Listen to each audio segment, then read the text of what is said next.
Sir काय सांगाल या ठिकाणी आग लागली? आगीचं कारण काय आहे? का कोणी जखमी आहे का? किती घरं होती? काय अंदाज? मॅडम आम्हाला 9:25 वाजून कॉल आला की असं आपले जे सिडको वसाहत तिथे म्हणजे नवीन बनते तिथे त्यांचे जे लेबर रूम आहेत तिथे आग लागली होती.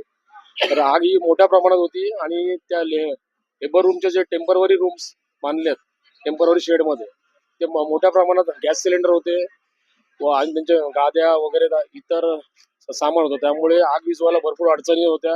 कमीत कमी 5 ते 6 ब्लास्ट झाले सिलेंडरचे. पण तरी सुद्धा आमच्या सर्व अधिकारी आणि कर्मचाऱ्यांनी कोणतीही भीती न बाळगता चारी बाजूने पाण्याचा मारा केला आणि घटनास्थळी आमची फायर इंजिन, वाशीची fire engine, water bowser, water monitor, कोपरखण्याचं वॉटर ब्राउझर, नेहरूचा वॉटर ब्राउझर घटनास्थळी जवळजवळ 6 गाड्या कार्यरत होत्या आणि एक तासाच्या भरात आम्ही ही आग आटोक्यात आणली.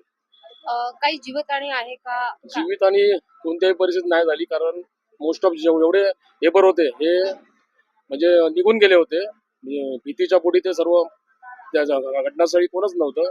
त्यामुळे इथे आम्ही जेव्हा घटनास्थळी आलो आग लागली होती तर कोणताही माणूस अडकला नव्हता. आग ही काहीतरी त्यांना त्यांच्या सुपरवायझर आणि त्यांच्या इतर लोकांकडून समजतं की जेवण बनवायचं काम चालू होतं लेबर लोकांचं. त्याच्यामध्ये अचानक गॅस लिकेज होऊन भडका उडाला आणि त्याच्यामुळे आग लागली असावी असं आमचा प्राथमिक अंदाज.